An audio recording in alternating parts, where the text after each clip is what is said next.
Happy Friday. Happy 4th of July, 2025. I'm Cassie with Dream Big Today from Minnesota, and I'm here with a new nugget. Something that is highlighted when we read the One Year Bible. Today we're going to talk about Proverbs 18:13. And it says, "Spouting off before listening to the facts is both shameful and foolish."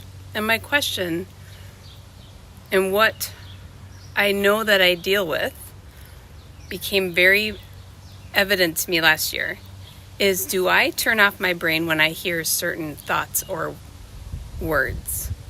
Am I triggered by somebody's opinion not to listen to them anymore? Yes, I am. And I think a lot of us are. And, I think every generation deals with something like that. Because when you're in your teenage years, you turn off when your parents say something. In your 20s, maybe you're a new parent yourself, you turn off when your parents try to give advice or other people give unsolicited advice. In your 30s, don't even get me started on my 30s. I love my 30s. But I knew a lot, and I was around people that also had their own opinions. And I don't know if we actually shared differences of opinions. So then in my 40s, that really tamed down because my circle got bigger with kids and schools and different mentalities. Not always, my surrounding was not always in the church or Christian influence. And I grew up with that too.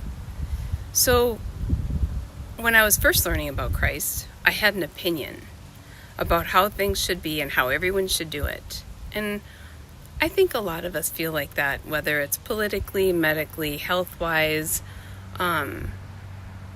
just a difference of opinion. And then you just want to stop. But in continuing to learn the other side, like we have a pastor that says, "Tell me more." Instead of sharing his opinion or sharing what he thinks or stop listening, he always says, "Tell me more." And he's had a lot of stories about him on the airplane, him on bus rides, him in graduation ceremony situations, like, when you go to an open house and you're meeting a bunch of people you don't know. He's always interested in tell me more. And I think that is such an amazing way to approach life because we're not shutting anybody down. And I thought of that in Acts because when the Jews heard the word Gentiles, like the Jews weren't taking Paul's words, and all that happened to Paul. As soon as he mentioned Gentiles, people shut down and wanted to hurt him, and they wouldn't even listen. And it was God's plan for his goodness to be spread, for the world to know that Jesus died for you, for all of us, whether you agree with them or not, whether they're not knowing, whether they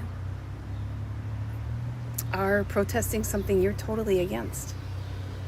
We all have a place, and all of our opinions matter. The body of Christ is made up of many different perspectives of how we read his word.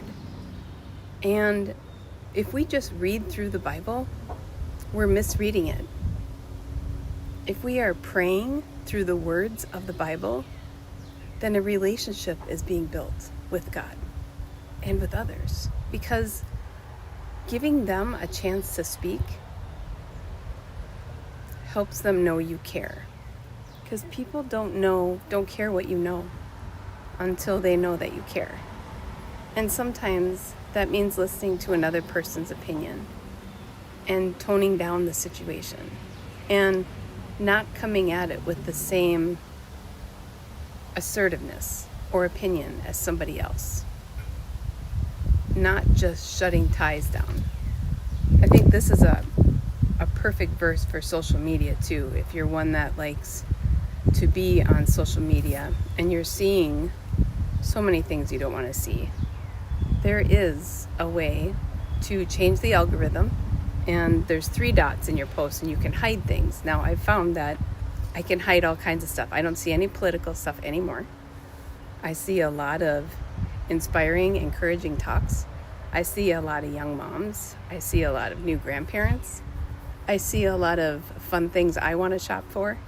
And I did that by taking time to hide the things I don't like. And that's okay to do. But it's not the same as stopping talking to a friend because they have a total different opinion than I do. And that's only happened twice in my life, where we are not friends anymore because she can't handle that I'm okay with both sides. I just think that, especially with Christ, if our focus is on our leader, the one who created us, a lot of this stuff doesn't matter. I mean, what is our earthly home and what is our eternal home? Also think about your routine versus a relationship. God doesn't want you just to be in routine of praying, of reading, of doing your study, reading the comments. Check, I did this.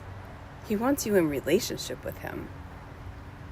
And if you're not going to listen to the next thing he says because you have your own agenda, you're missing the purpose of being created. So that was my thought today. And today especially, we have the freedom to choose. I can be quick to listen and slow to speak. And I can have an attitude as a servant to learn more. Tell me more about that. Don't let words shut you down. Let them help you grow. So that was my thought today.